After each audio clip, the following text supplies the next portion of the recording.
Vamos a conversar con Cristóbal Belolio, académico, filósofo, abogado, politólogo. Cristóbal, gracias por estar con nosotros esta mañana. Bienvenido, buenos días.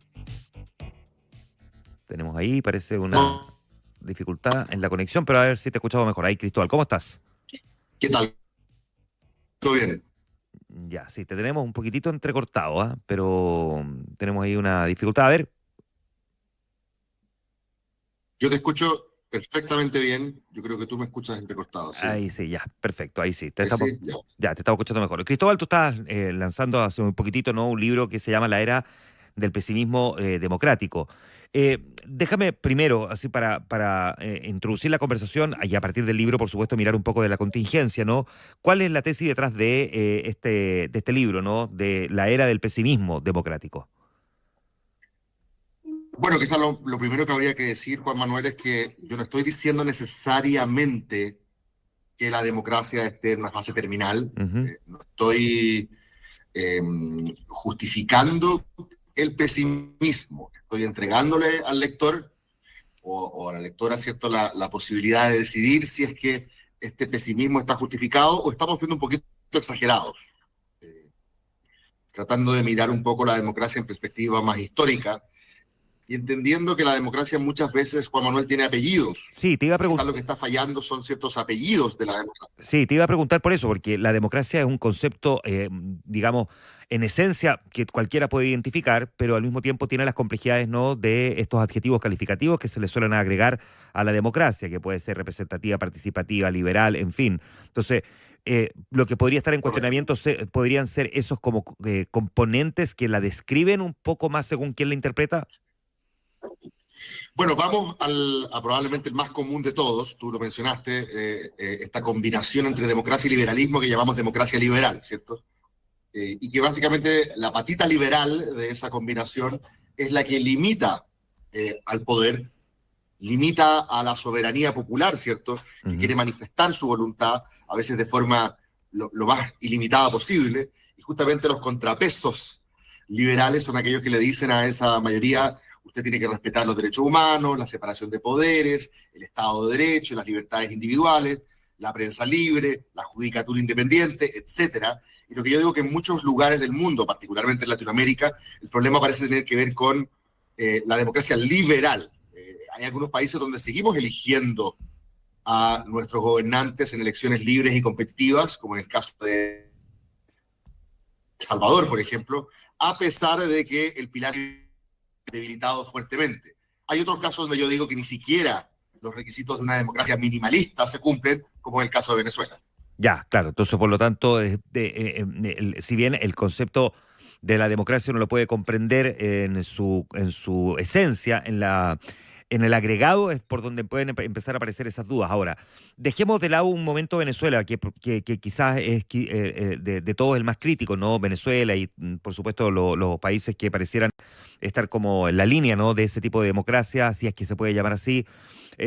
Nicaragua, en fin. Déjame volver sobre la Cuba. democracia liberal y tratemos de comprender cómo la gente entiende la democracia liberal y si eventualmente en el caso, por ejemplo, de la democracia liberal existe un pesimismo. Lo que pasa es que, a ver, uno habla de democracia liberal, esto es un...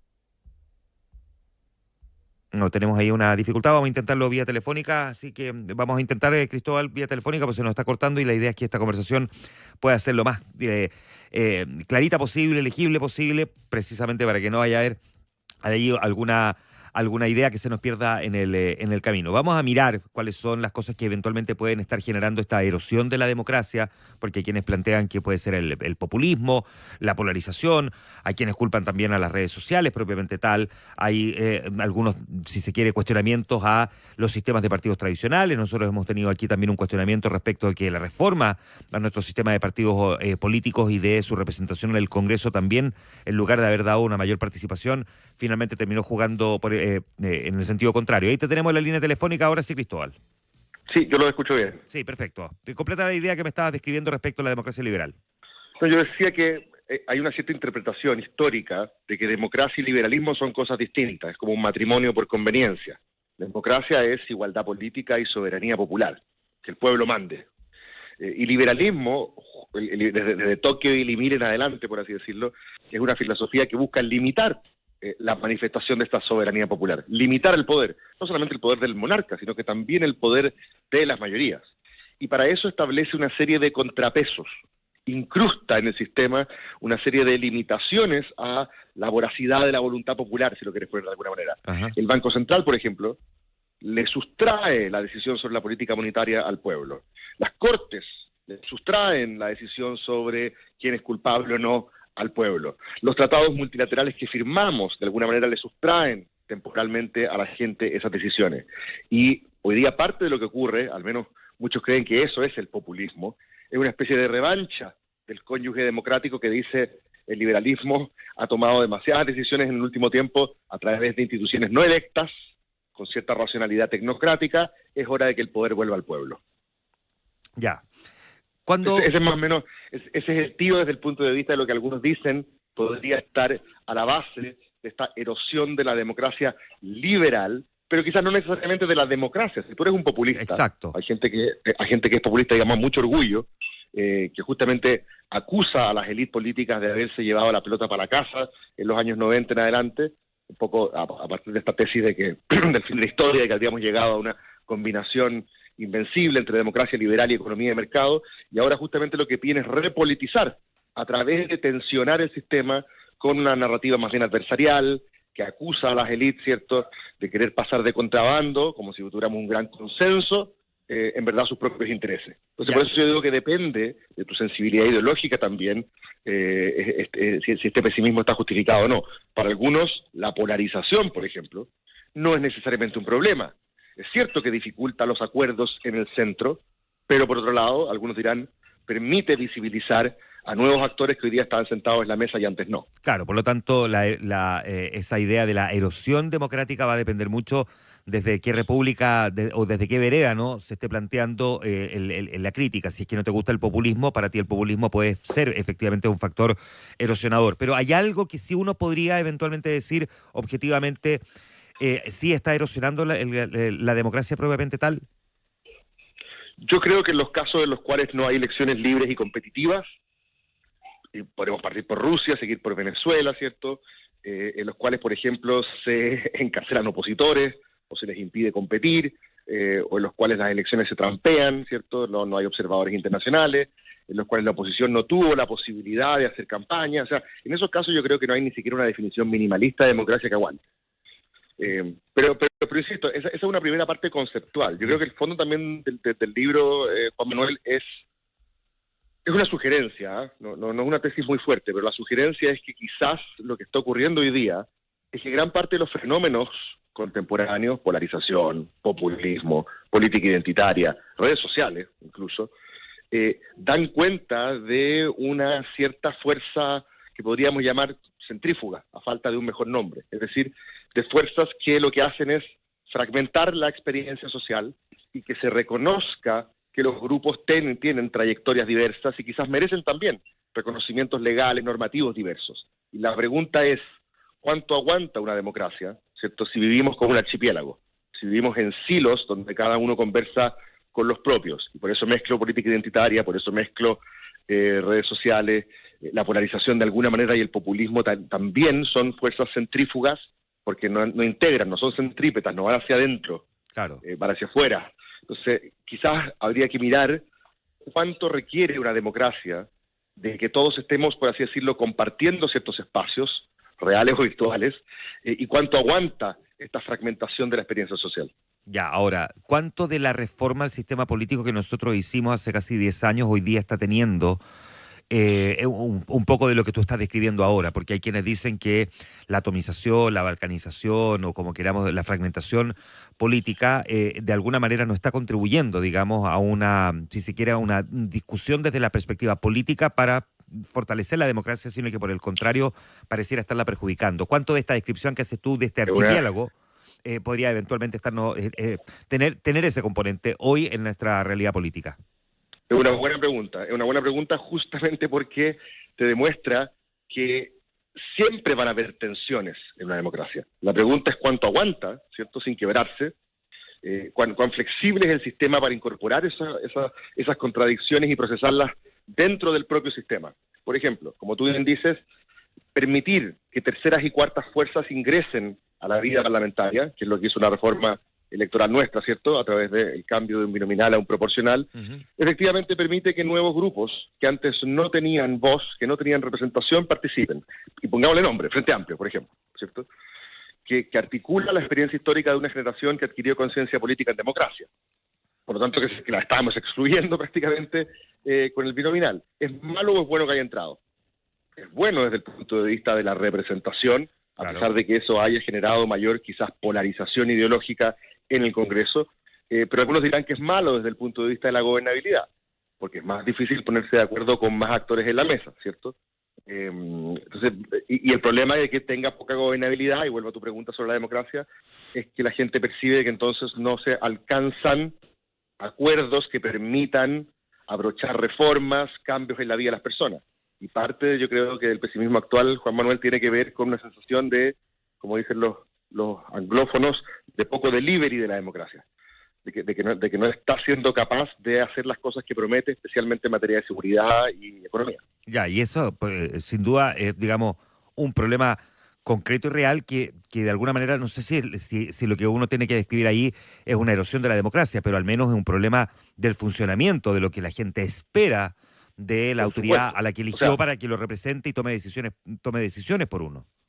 Por supuesto, o sea, si tú ves, a ver, el pasto siempre es más verde en el orden político del vecino, ¿cierto? Si es que es capaz de entregarte estas cuestiones tan básicas como poder salir a la calle sin miedo, ¿cierto? Y poder llegar a fin de mes. Y por eso el caso de Bukele o el caso de China son los típicos casos que uno pone cuando la gente dice, mira, la verdad es que mi preferencia por la democracia no es incondicional. Si realmente tuviera que elegir, puestos en el caso de elegir, yo sé que a nadie le gusta estas preguntas, ¿cierto? Puestos en el caso de elegir, prefiero un régimen que me asegure prosperidad económica y me permita salir a pasear con mi hijo sin recibir un balazo. Claro. Y en la medida de que otros regímenes no democráticos o con fachada democrática, pero que no respetan la dimensión liberal, como decíamos en el caso de El Salvador, sí sean capaces de asegurar ese delivery, hay gente que puede decir, bueno, el pasto entonces es más verde en el orden político del vecino. ¿Qué otras cosas, Cristóbal, están estresando, por decirlo de alguna manera, la democracia que quizás no son tan obvias, no son tan visibles? Pero te voy a citar un par de ejemplos, ¿no? Hay quienes dicen que la inteligencia artificial y su rápido avance eventualmente también la puede poner en riesgo, ¿no? Determinaciones que están siendo tomadas de forma autónoma y de manera digital, y que al paso agigantado en el que está avanzando el desarrollo de la inteligencia artificial eventualmente podría llevar a que sean los computadores los que terminen tomando algunas determinaciones. O hay quienes hace ya un buen rato vienen planteando que el calentamiento global o la crisis climática también tienen un efecto y que eventualmente podrían sostener, digamos, este nivel de tensión en nuestra democracia. A ver, respecto del primer problema, yo lo metería, por una cuestión operativa, ¿cierto?, dentro del problema entre la fragmentación o esta dinámica centrífuga de la que hablamos un rato. ¿Por qué? Porque lo que hace finalmente la vida algorítmica de la inteligencia artificial, ¿cierto?, también es fragmentar la experiencia social. Es el microtargeting o el filtrar la información que tú recibes. O tú un día te levantas en la mañana y consumes información, probablemente no, tú, Juan Manuel, que debes tener una dieta informativa un poco más balanceada, pero generalmente yo consumo lo que quiero consumir, lo que quiero escuchar, claro, ¿cierto? Y hoy día hay un amplio consenso, yo diría. No estoy seguro que todos estén en esta parada, pero una parte importante de los tecno-optimistas con la aparición de Internet se han vuelto tecno-pesimistas justamente porque desde Byung-Chul Han hasta, no sé, Hans Sunstein, porque dicen, el problema aquí es que cada uno hoy día tiene la realidad que quiere. Ya no se trata de que tú y yo discrepemos, por ejemplo, sobre, no sé, el matrimonio igualitario o el aborto. Se trata de que a mí me llegó una información fáctica sobre lo que ocurrió, sobre los hechos, sobre la realidad distinta de la tuya. Y esa es otra buena pregunta. ¿Se puede vivir en una democracia en la cual tú y yo tengamos realidades distintas sobre las cuales construimos nuestra opinión? Y en tiempos en los cuales los medios de comunicación tradicionales eran los únicos emisores y todo el resto de alguna manera tenía que creerse esa información, no existía este problema. Entonces, a riesgo de cronocentrismo, de creer que lo que pasa en nuestro tiempo es lo más importante, o produce cambios copernicanos, ¿cierto? Hay que echarle un vistazo en serio a si que acaso las nuevas tecnologías de información y comunicación, cambiando el paradigma de comunicación de uno a muchos, al muchos a muchos, y ahí meto, por supuesto, el fenómeno de inteligencia artificial, estarían generando esta especie como de crisis de la verdad, de que no tenemos entes que adjudiquen qué fue lo que realmente ocurrió, qué es lo que realmente representa mejor la realidad fáctica, ya no nuestra diferencia de opinión. Y por el lado de la crisis climática, yo termino mi libro con un capítulo, no sé si sombrío es la palabra, o distópico, pero la pregunta que me hago ahí, Juan Manuel, es una pregunta que se hacen hoy día muchas otras personas también, es si es que acaso la democracia, y aquí le voy a poner un apellido, democracia electoral, Ya. la democracia con su sesgo presentista, de que estamos pensando siempre en la elección que viene, tiene o no en su caja de herramientas los elementos necesarios para lidiar con un problema de largo plazo como es la crisis climática. Si tiene o no las instituciones que sean capaces de velar por los intereses de los que hoy día no están, los que hoy día no votan. Si tiene la capacidad de pedirle a la gente que haga sacrificios presentes por beneficios eventuales y futuros para gente que tú no conoces. Si tiene la capacidad de, por ejemplo, decirle a mucha gente que valida de alguna manera la democracia liberal, capitalista, justamente porque siente que la desigualdad que existe va en beneficio de todos, porque finalmente todos vamos a ir progresando en la vida social, como diría Carlos Peña, ¿cierto? Las familias van generando una sensación de mayor estatus en la medida de que se democratiza el consumo, pero es un consumo que está tremendamente asociado a una economía carbonizada, ¿cierto? Claro. ¿Qué pasa el día de mañana cuando ya no baste con decirte, por la buena onda, Juan Manuel, bájate del auto y ocupa un eléctrico, o por la buena onda, Juan Manuel, hazte vegano, o por la buena onda, Manuel, no hagas vuelos transatlánticos por lo que emiten los vuelos, o, pongamos un caso aún más heavy, no tengan más hijos. Claro. Cuando ocurra eso, ¿se va a pedir solamente por las buenas o se va a requerir cierto elemento coercitivo, que es lo que algunos dicen, entonces ya no vamos a hacer una democracia, sino que algo parecido a un ecoautoritarismo, un leviatán verde, porque nuevamente, puestos en la dramática posición de elegir entre supervivencia y las democracias liberales que tenemos, algunos van a recordar el imperativo jovesiano de que hay que llegar a lo básico, Claro, supervivencia. que es básicamente como el contraste y el debate, ¿no?, entre Macron y Trump, ¿no? Las determinaciones tomadas por el presidente de Francia en materia medioambiental y las que tomó en su momento Donald Trump, que revirtió medidas adoptadas en el gobierno del presidente Obama. Ahora déjame preguntarte, Cristóbal, y a propósito también de esta proyección que tú haces en la descripción sobre qué cosas podrían estar afectando la democracia hace algunos días, y aquí lo cruzo con la contingencia, ¿no? Hace algunos días, no recuerdo cuánto, pero entre las múltiples frases que ha dicho Michelle Bachelet, que le preguntan a cada rato si es candidata o no es candidata, si va a ser candidata presidencial, ella dijo: la democracia no merece que la gente se repita. Y ahí déjame aprovechar de preguntarte. ¿No merece qué? No merece que la gente se repita. Ah, ok. Ya, y esa fue la frase de la presidenta Bachelet. Yo sé que la pregunta es un poco injusta, ¿no? Porque te puede que te quede grande, pero ¿es tan así? ¿La democracia no merece que la gente se repita? O sea, la democracia no merece nada, la democracia no es no le veo mucho sentido, digamos, a la frase. Entiendo lo que se refiere, obviamente. Obvio, claro. Pero una democracia en principio, a mí me da risa cuando la gente compara la reelección fraudulenta de Maduro con, no sé, los 20 años que tuvo Angela Merkel. O sea, sin entender que son sistemas completamente distintos y nadie puede en duda las credenciales democráticas alemanas, ¿cierto? Porque es un sistema parlamentario donde tú eliges a un partido, es decir, la adhesión del pueblo alemán es con un cierto partido, con una cierta línea ideológica, y el líder de esa línea ideológica es la persona que finalmente desarrolla las funciones ejecutivas, pero no tiene nada que ver con lo otro. No, la democracia no es que se merezca que la gente se repita, no, la democracia lo que merece, ¿cierto?, es que haya buenos perdedores, y que el que pierde agarre sus cosas y se vaya. La democracia lo que requiere es que tú, por decirlo de alguna manera, Juan Manuel, seas más leal a las reglas del juego que a los colores de tu camiseta. Tú siempre vas a querer que ganen los colores de tu camiseta, pero no puede ser al costo de violar las reglas del juego. La lealtad de todos los equipos tiene que estar, por así decirlo, puesta en lo principal, en las reglas del juego, y no en que gane tu color de camiseta. Esa es como la prueba de fuego para saber si eres un demócrata o no.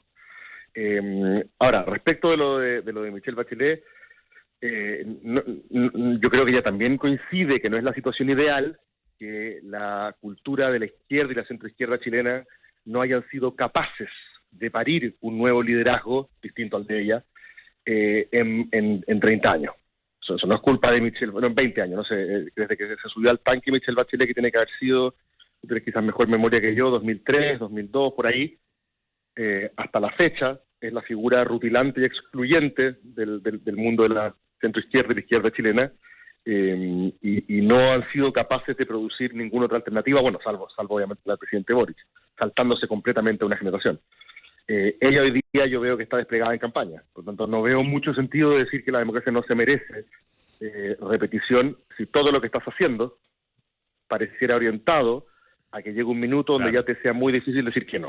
O sea, es una mujer demasiado inteligente que tiene todos los elementos de juicio como para saber lo que causa su presencia. Si sabes que tu sombra, ¿cierto?, de alguna manera obstaculiza la germinación de nuevos liderazgos y aún así no te corres, es porque de alguna manera no estás muy interesado en que esos liderazgos aparezcan. Esa es mi cruda visión.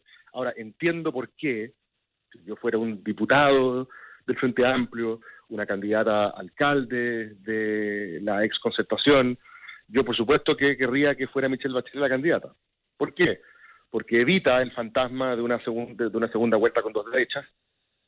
Pareciera ser hoy numéricamente la única que logra eso, porque protege la lista parlamentaria y porque además no produce un nuevo liderazgo que pueda el día de mañana competirle al presidente Boric o a las nuevas cartas del mundo más joven. Así que, como que de alguna manera yo siento que hay un cierto aprovechamiento político para que vaya ella, claro, en condiciones muy distintas a las del 2013, o sea, con más posibilidades de perder que de ganar y terminar.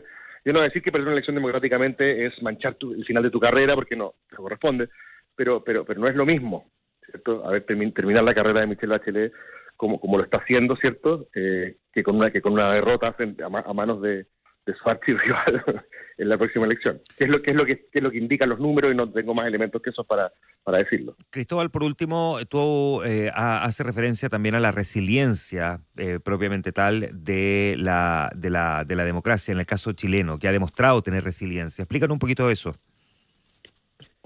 Lo que pasa es que últimamente, Juan Manuel, después de todo este boom de literatura sobre la crisis de la democracia, en Chile creo que Heraldo Muñoz, por ejemplo, también publicó algo en esta misma línea. Han aparecido nuevas voces, nuevos autores, nuevos intelectuales diciendo, yo creo que estamos siendo un poquito exagerados. Y en verdad la democracia lo que ha demostrado en el último tiempo, a pesar del embate populista, a pesar de que tenemos malos perdedores a veces, el caso de Trump y Bolsonaro son buenos ejemplos, para hablar de Maduro, en muchos otros sentidos la democracia ha aguantado, ha resistido, y vuelvo al caso de Estados Unidos y vuelvo al caso de Brasil. O sea, si bien ninguno de los dos aceptó de muy buena gana lo que estaba ocurriendo, finalmente las instituciones aguantaron, ¿cierto?